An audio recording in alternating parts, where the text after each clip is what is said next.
mushrooms, Molly, Ecstasy. These drugs may hold the key to not just battling other mental health issues, but actually curing it. Put a Beretta 9mm to my temple and I pulled the trigger. A veteran who suffered from severe PTSD attempted suicide 5 times before finding MDA therapy. Just kind of like a colonoscopy for the brain. The reality is there are doctors who are going to abuse it. Whatever it takes is what should be done.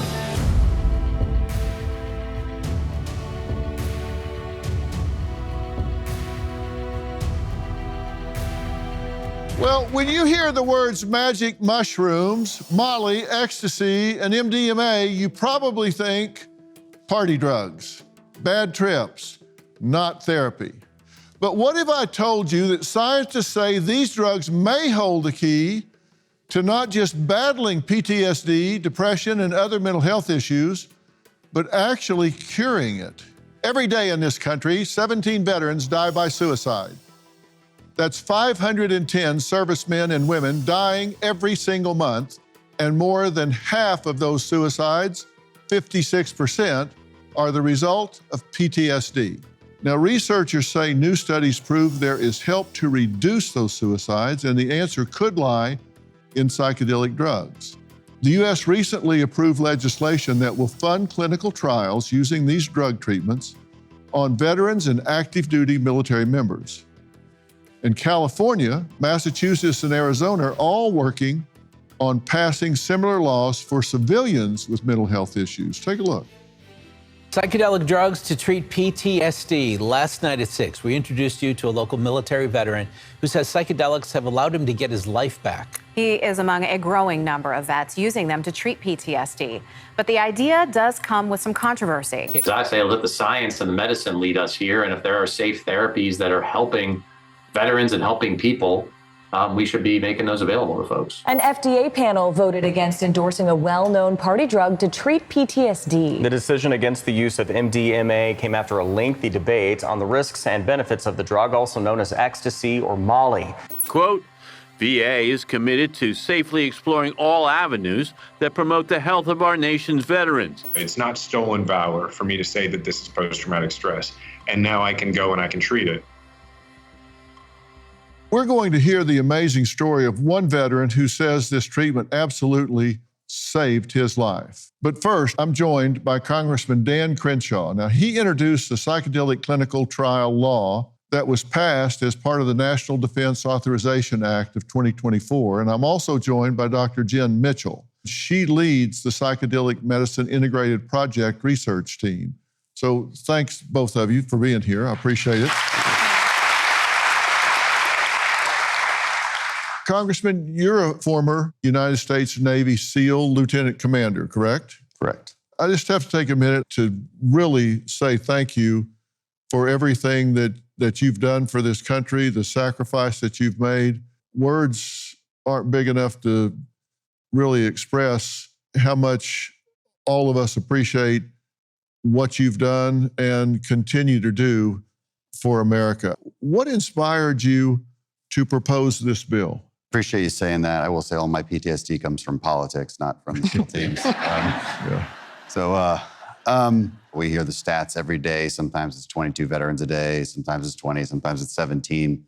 Perhaps there's some improvement, but obviously not much. And it's a really difficult problem to solve because you can't get inside someone's head. And so we feel very helpless. And I'll just tell you the story of how this happened, maybe, because I've been trying to get this legislation done for about 3 years.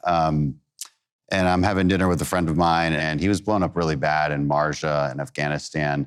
He was in a vehicle, it was a roadside bomb, so he has no physical wounds, but he had severe traumatic brain injuries.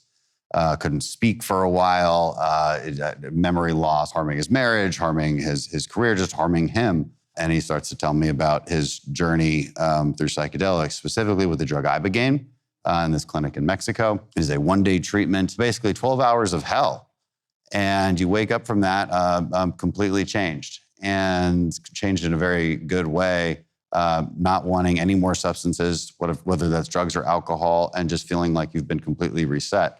I thought, well, that was an interesting conversation. I've never even heard of this. And so we drive back to our apartment in DC, and I get in the elevator, and I'm accosted by this gentleman. he goes, Mr. Crenshaw, I know who you are. Just give me 5 seconds. I tried to commit suicide multiple times. This treatment saved my life. You need to know about it. And I was like, how am I hearing about this exact same crazy thing like twice in one night? Yeah. So it felt like that was a calling to actually do something about it. So the next step was simply looking at what's the proper next step, and legislatively speaking, to get this done. And we came up with a bill that's effectively instructs the DOD to use $10 million that we appropriated to them to do clinical trials according to FDA guidelines, which the FDA is currently writing, either through the DOD, Veterans Affairs, or other academic medical institutions. Dr. Mitchell, how many veterans have you been involved with using these psychedelic substances to treat their PTSD, and with what result? Well, I'd say it's about 15 to 20% of our study population. And the results so far have been very promising. About 70% of the people that have participated in the phase 3 trial lose their diagnosis of PTSD by the end. And how much time is that?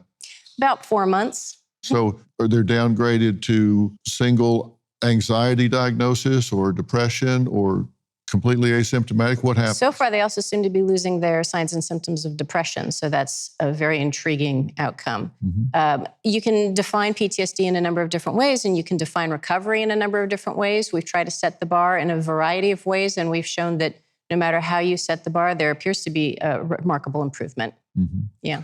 And what happens to the other 30%? A lot of them get substantially better, but they don't lose their diagnosis of PTSD. Their PTSD symptoms are just reduced. And then there's a small subset of people that are non-responders. We'd really like to know why they're not responding to the power of psychedelics. Is there a difference between PTSD and PTSD with TBI? There is a difference. I mean, PTSD is interesting in that it's typically not a standalone diagnosis. It often occurs with anxiety and with depression and with TBIs and with alcohol and drug use disorders. Mm-hmm. And do those with TBI respond? Are they in the 70%? In a phase 3 trial, you have very strict inclusion and exclusion criteria, so you don't really cast as broad a net as we will cast when this drug is FDA approved. Mm-hmm. But so far, yes, they're still responders. TBI, we're talking about traumatic brain injury that occurs with PTSD. Sometimes it's there, sometimes it's not, correct? So, correct. And to clarify, which drug are you talking about? I'm talking specifically about MDMA right now because that is the only psychedelic that has crossed the phase 3 trial threshold. And I want to say that the VA has been doing these studies. You know, we instructed the DOD to do it and allow active duty service members to participate in it. Mm-hmm. But kudos to the VA. They've been putting out these studies, and it's pretty amazing. Another study came out of Stanford on Ibogaine recently, and again, it was back in the 80% range. They completely lost their diagnosis. When we're talking about MDMA, we're talking about what on the street is known as ecstasy or Molly. Yeah. Right? So correct. We have a graphic of the trial results. The Multidisciplinary Association for Psychedelic Studies, also known as MAPS, conducted a clinical trial on MDMA-assisted therapy for PTSD. 67% of participants who received 3 therapy sessions no longer qualified for PTSD diagnosis. 88% experienced a reduction in symptoms. The trial group featured nearly 100 participants who suffered from PTSD, an average of 14 years. So this was a chronic population. I think the only side effect is they have an obsession with electronic dance music after the... Yeah. All right. So this truly is really encouraging. And this isn't just administering the drugs. It's coupled with talking therapy, right? Correct. That's a very cognitive behavioral therapy. That's a very important component of the therapeutic process for sure. We're not handing people pills and waving goodbye and having them do this alone in their living room. Yeah. All right. Coming up, we're going to hear from a veteran who participated in one of these trials, and he says it saved his life. We'll be right back. Poor sleep impacts productivity, focus, and energy, making it difficult to tackle daily tasks effectively. Tossing and turning through the night leaves many feeling drained and unmotivated. Beam's Dream Powder offers a solution. This science-backed healthy nighttime blend is clinically shown to improve sleep, helping users fall asleep faster, stay asleep longer, and wake up refreshed without grogginess. Dream combines powerful, all-natural ingredients like reishi, magnesium, L-theanine, apigenin, and melatonin, creating a blend designed for consistent, restful nights. It has become an essential part of nightly routines for those seeking better sleep. The ultimate sleep refresh for the new year. Try Beam's best-selling Dream Powder and get up to 40% off for a limited time when you go to shopbeam.com/Dr. Phil and use code Dr. Phil at checkout. That's shopbeam.com/Dr. Phil and use code Dr. Phil for up to 40% off. John Lubecki served not in one, but two branches of the military, both the Army and the Marines, for 7 years. He suffered from severe PTSD and attempted suicide 5 times before finding MDMA therapy. I joined the Marine Corps when I was 17. While I was deployed to Iraq, my base was bombed roughly 6,000 times. When you're bombed every single day, that's how PTSD can happen. My wife had left a couple of weeks earlier, cleaned out the house, sold my motorcycle, took my dog. Coming home initially was chaotic and confusing.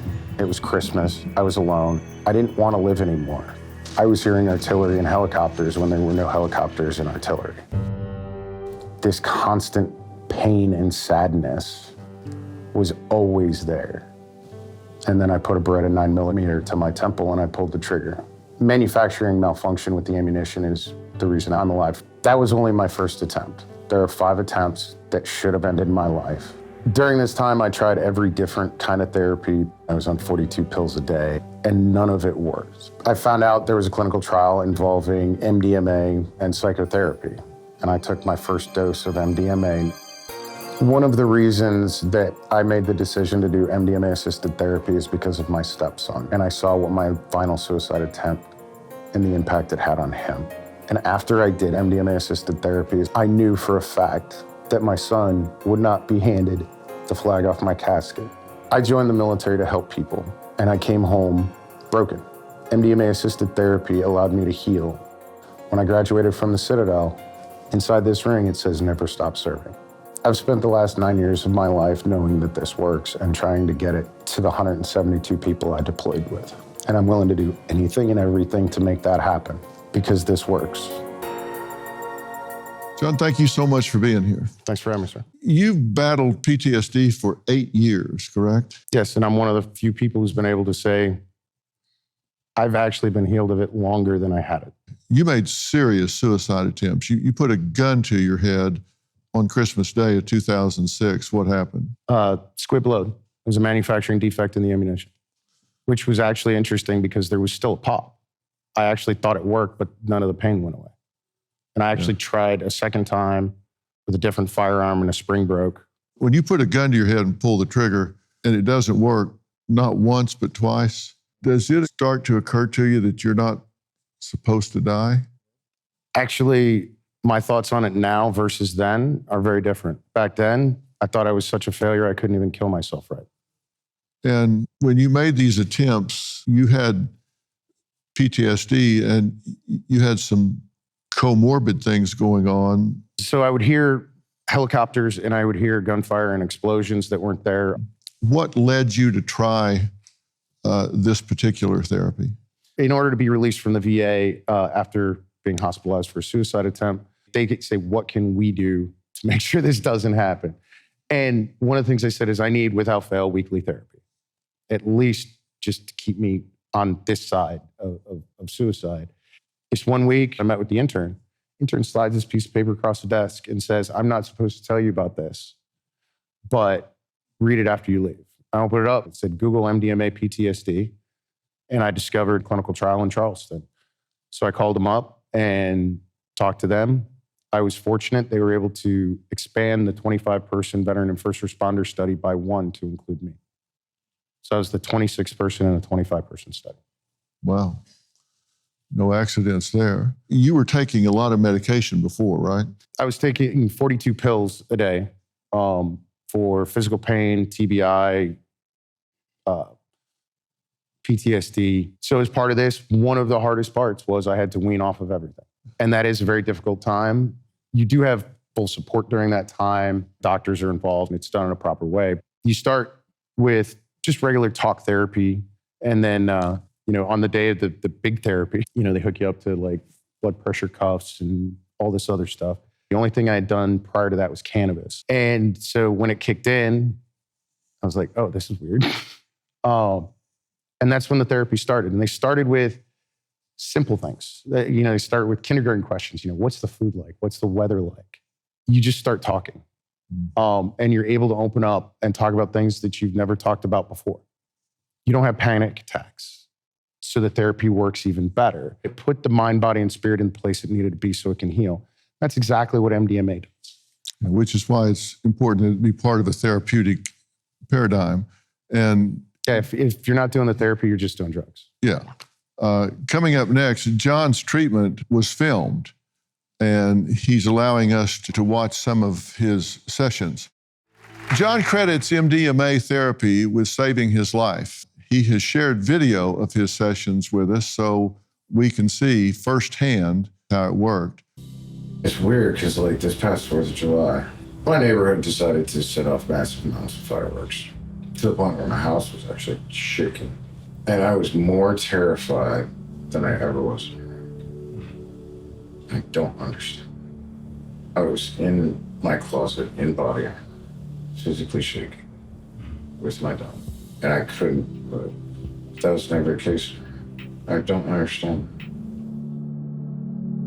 How many actual sessions did you do with the MDMA? It was 3 sessions, roughly about a month apart. And then there was also talk therapy sessions in between each one.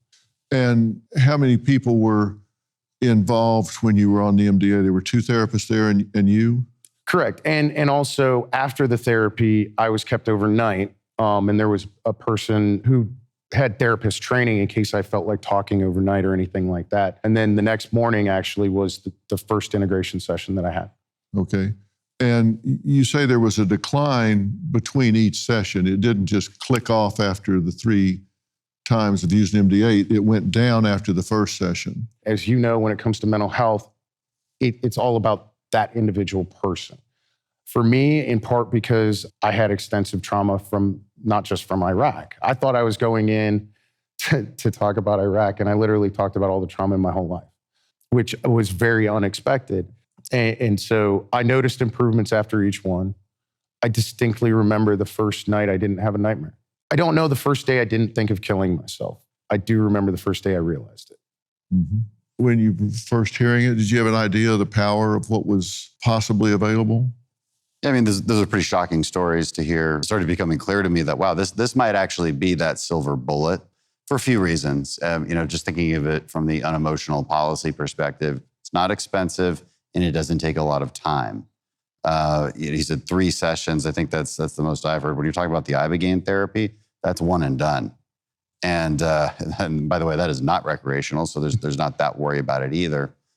Our legislation names specific drugs: psilocybin, MDMA, DMT, 5-MeO, and Ibogaine. And I think what the most effective thing we've done is just taken the stigma off of psychedelics, help people understand that there's a use for this, that they were perhaps improperly stigmatized. They're saving lives in a way that nothing else I've seen on the mental health side. Dr. Mitchell, this does impact some of the brain structures. It uses some of the same pathways that addictive drugs involve. Is there a downside to this? To some degree, it does use those same pathways. It uses them rather differently. And so that's an important thing to keep in mind. And so one of the interesting things that it does is it seems to, as John was saying, it allows you to retrieve a really emotionally laden memory without fear or shame, and then reprocess it in a way that releases some of that pain. So you're not forgetting anything, you're just reprocessing it in a different way. And on the addiction question, I took MDMA 3 times, 9.5 years ago. Haven't taken it since. You can polygraph me. And if I were to come down with PTSD again, I would have no issues going through the same therapy. MDMA is so closely tied to my trauma that wanting to do it recreationally just doesn't seem fun to me. honestly, because my experience with it has been discussing all the worst things in my life. So the idea of wanting to take it again is just kind of foreign to me. Yeah, it doesn't pair up for a fun night. Yeah. I mean, this is kind of like a colonoscopy for the brain, but... That's going to be quoted. Yeah. It's going to be quoted a lot. Yeah. Welcome to YouTube. All right, coming up, we're going to speak to another veteran who says he was desperate to feel better. He went to Mexico to try a controversial treatment. That's next. When you have PTSD, it's like you're in an altered state. Symptoms can be overwhelming.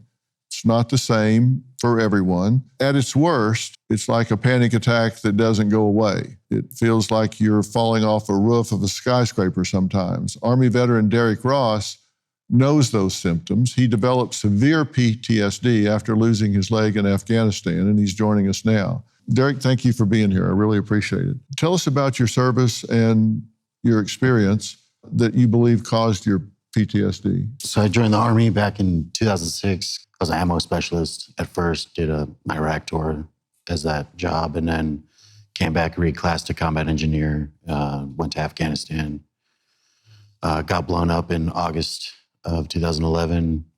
And then I went through about 2.5 years of recovery. I want to say it was like 18, 19 surgeries. And I had my leg for a while. I kept getting massive infections.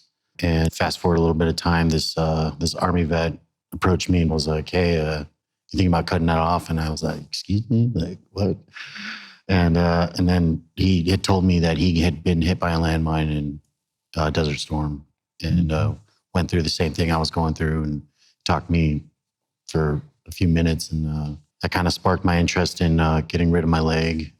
Because at that point, I was essentially like professional hospital patient, just in and out of the hospital. It was really toxic, and I started isolating a lot. And you went to Mexico looking for relief, right? Yes, sir. What led you there, and what did you do there?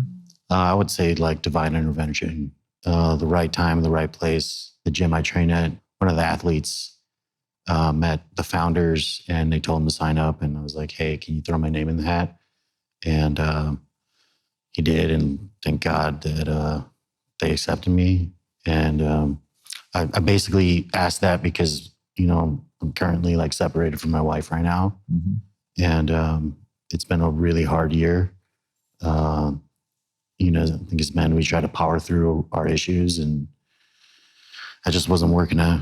And since going through that, the conversations now with my wife have dramatically improved. I mean, we're already planning on moving back in together. And what did you do in Mexico? I did Ibogaine and 5-MeO DMT. How did that work for you? Ibogaine sent me to space. I was up there. It was a long trip. You start at 8 p.m. And I think you're like tripping or on a journey for like 10 to 12 hours. Mm-hmm. It's a long process. And did you have therapists there with you at the time? A couple months before you even go, you're talking to a coach, building your intentions. So you're not just showing up and doing some Ibogaine. And so you're prepared before you go through the medicine. There's always a medical staff there. And this is one of the things with these compounds. They're all different. So psilocybin's about 4 hours, MDMA 6 to 8 hours, Ibogaine's 12 hours. They all work differently. They all require different protocols. Ibogaine therapy, the integration you did, it's very hard to actually do talk therapy while you're under the influence of Ibogaine, as I'm sure you know. Yeah. MDMA is a little different. So they do the integration afterwards. Yeah. But the integration is always a really important part of the therapy, for sure. The best way to describe to me was I would never wish this upon my worst enemies, but I would tell my best friends to do it. Is that about right? It's pretty brutal. I puked probably like 200 times. Yeah. Derek says it didn't fully work. He still has symptoms and now has been getting therapy from Freedom Horse Ranch in Weatherford, Texas. The founder and CEO, Danny Grego, is here. And now, Danny, your facility focuses on helping veterans with PTSD, right? Yes, sir, it does. You do equine therapy and really work with these people in a up-close, personal, hands-on way. Well, the horse is a real special creature that the Lord put here, and it can pull things out of you that nothing else can do. And so kind of like what they were saying with the Ibogaine and some of the other treatments that they have, We have an extremely high success rate. We've had soldiers share some of their most intimate details of what happened during their experiences. I'm a huge fan of equine therapy, by the way. And you're also a country star, and your song Madison Motel is charting right under Beyonce on Billboard country music charts. And True, yeah. And you're donating proceeds of your music to veteran rehabilitation. Tell us about that. Absolutely. I've got a song out there called 22, and we're donating all the proceeds of that to try to end this pandemic veteran suicide problem that we have, this vastly being overlooked in this country. And really, it's not 17 or 22. That's only the confirmed suicides. Right, the number is exactly. much higher and doesn't include any overdoses. Yeah. So I'm just trying to use my platform as an artist to help these veterans who've done everything for our country.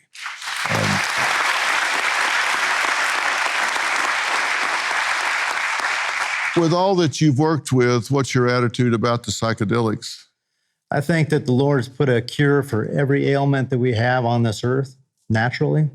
And so I would be for them trying whatever might work for them to get past what they've got. My big point about this is everything that's done needs to be done under supervision as part of a therapeutic paradigm. Absolutely. So coming up, the widow of Navy SEAL Chris Kyle is here. She has dedicated her life to helping veterans to honor her husband's legacy. We'll add her to the conversation next. American sniper Chris Kyle is considered the most decorated Navy SEAL sniper in the United States history. He was tragically murdered in 2013 by a mentally disturbed veteran he was trying to help. Chris served 4 tours in Iraq and was awarded some of the highest military medals, including the Bronze and Silver Star. He was also a loving father and husband. I'm Taya Kyle. Usually people know me best through my husband, Chris Kyle, who is the American sniper. No matter what Chris did, he did it to the best of his ability. He was a phenomenal cowboy and then Navy SEAL. In 2013, a mother approached him and said that her son had PTSD. And Chris asked her if her son liked shooting. She said yes. She neglected to tell us that they removed all the guns from their home a few months prior because he had threatened to kill himself and his entire family. Chris took him out to a really peaceful range, and that person turned on him and killed Chris and his friend. What we found out in trial, the murderer did not have PTSD. He did have a history of smoking weed, and he got it on the streets, and he got it laced with other things. When Chris was killed, I had to start this foundation. I'm the executive director of TACF, Taya and Chris Kyle Foundation, which serves service members. I have a knee-jerk reaction when I hear that drugs that were once used recreationally might be used to treat PTSD. Anytime we're talking about treatment for PTS, you have to have somebody who's facilitating and knowledgeable. These are not things that you do by yourself. They can go horribly wrong. The person who killed my husband did use drugs recreationally, so I need to get my head around the science and how it can be used effectively. I am passionate about people knowing that PTS or PTSD is not a life sentence. It's something that's difficult to work through, but it absolutely could be done. Well, thank you so much for being here. I really appreciate it. You think that a lot of study needs to be done about these substances and care needs to be taken about all this, correct? Oh, I do. And I'm honored to be here because this is a group of loving people who truly care, including you, about veterans and their healing. I listen to their stories, and Jonathan, we have the Taya and Chris Kyle Foundation that works on marriages because 80% of service suicides are relationship related. And when we're talking about therapy, we recognize that there are different kinds of therapy for different people. I also know that, if it were Dr. Mitchell doing all of the implementing and facilitating, I'd be super comfortable with it. With respect to you, Congressman, I think the VA does a horrible job with healthcare. I don't think they should be involved in it at all. I've gone to some VA facilities and seen the dog and pony show and been really excited, like, this one's good. And And then I talked to veterans who actually go there, and it turns out what I've been told is not the case. You were on 42 medications. Derek went to counseling. It doesn't work. And so when I look at all of that, I think, okay, so we need a private facility to facilitate. The reality is there are doctors who are going to abuse it. There are people that will have it that shouldn't have it. I just think we need to be careful. I don't disagree with you. Yes, people will abuse it. And people abuse fentanyl and Dilaudid, and we can't do surgery without those. So for me, I grew up in the DARE generation where you had good drugs and bad drugs. Good drugs gave us the opiate epidemic. Bad drugs saved my life. So what we need to do is start looking at context. Taking a Percocet or morphine because you broke your leg in an ER under direct supervision is great. Not great, but because you broke your leg, but nobody's abusing them. And yes, I do believe that potential for abuse should absolutely be considered. I've never said, go do this and go to a rave. Yeah, I hope you don't take it as I would say. I think you guys are the example. Like, this is what we want. When I listen to this group, I think I'm all for it. I also know there will be abuse of it. So it's like there are a lot of people who claim PTS who frankly don't have it. And it's rampant in the veteran community. And so it has to be individualized. Well, that's the problem. We do have to really be rigorous in recognizing that this can be effective if there's proper therapeutic support around it and it's done in that way. Like, you did it 3 times, haven't touched it again in 9.5 years. This is why I think when these compounds are FDA approved, I see no reason why therapy can't be a required part of the therapy, because this isn't just give somebody a pill. This isn't like cannabis where it's go do whatever you want. This is actual dosages. This is an actual medical protocol. And I do think medical cannabis confuses the subject because of how that was rolled out through the states rather than going through FDA, and which is why all the veterans who went and stood before legislators and bared their soul still don't have access at the VA, and they can't afford it. That's one of the big components of this is if this isn't done through the VA, how can veterans ever afford access? The policy we're talking about is literally studying it. It's clinical trials. It's baby steps here. I mean, it's $10 million just so the DoD can do clinical trials on active duty. The VA's come a long way. Some are good, some are bad. I went blind because my retina detached from my injuries, and the VA is what saved me. So I don't. You can always improve, but you're only going to improve a bureaucratic institution so much. Let's be honest. Well, that's the point. And I hear you about what people can afford, and I think that's important.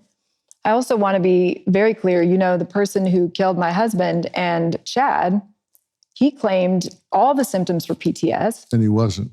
Psychiatrists on prosecution and defense testified he never had trauma in his life. He certainly didn't have PTS, but he was getting 100% disability from the VA. Yeah. So I think we have to, again, just accept the fact. I think there are great things that are abused that we still want to have, right?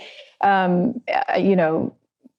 accidents, we still need our cars. I get it. I just think we need to be clear on this. So the question is, how do we set up a regulated system of access that gets these therapeutics to the people that truly need them in a safe and effective way, right? And safeguard everybody else, right? That's the $1 million question. Of course. That's right. And I don't know that it's possible to do that completely ever. But again, we have to take a risk sometime. And you're not allowed to say this as a politician. I say it because I am a wounded veteran. There's a massive overuse of the PTSD checkbox.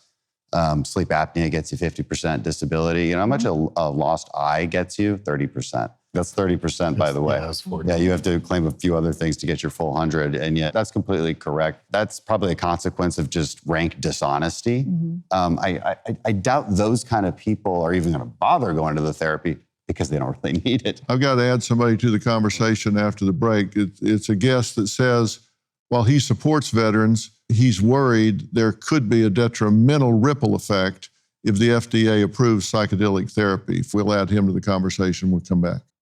Researchers say psychedelic drugs can potentially help cure PTSD, and they see this as an exciting and life-saving medical breakthrough. But it's important to be skeptical. Now, there's a difference between skeptical and cynical. Being cynical means you've already decided and judged. being skeptical means being open-minded but cautious. Now, Frank Pegueros falls into that camp. He is the president and CEO of DARE.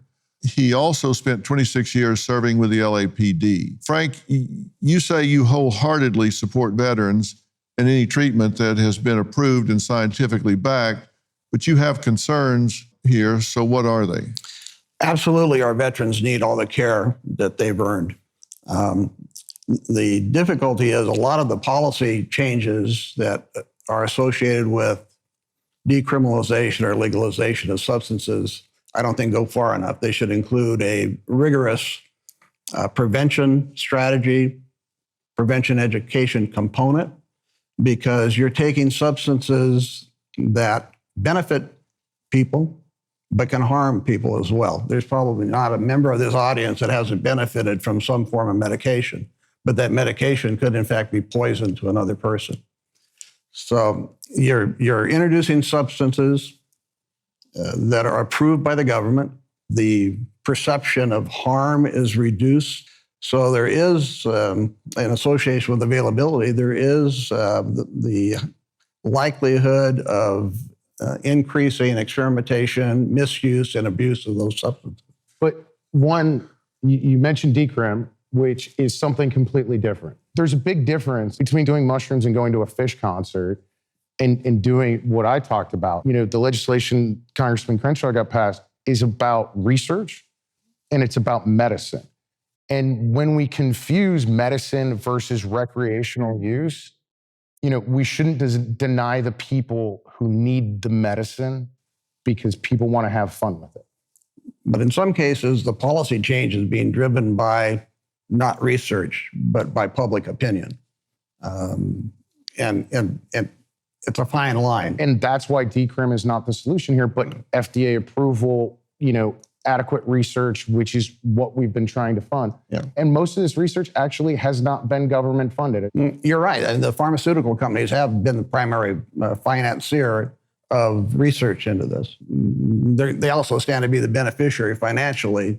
Well, it's not the use, it's the abuse that we're saying is the downside, but that's not a reason to withhold it from people like you that need it. There just have to be safeguards put in place. Coming up, my final thoughts. The value of these psychedelics for those who have benefited is immeasurable. We have people here that I believe are alive today because of these psychedelics. And I'm thrilled they are helping people and have helped Jonathan, for example, reclaim his life. The bottom line is we are dealing with veterans that put themselves on the line for our country, and they've paid the price. We owe them every reasonable treatment option there is. We also owe them our commitment to make sure science can back it up.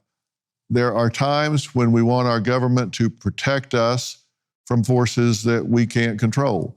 That's why we have the military. And there are times when we want our government to protect us from false prophets and false products. And that is why we have regulations. If you've got a brother, a sister, an aunt, an uncle, or whatever, you don't want to watch this and say, oh, well, I need to get some MDMA and I can get them fixed up. That is not true.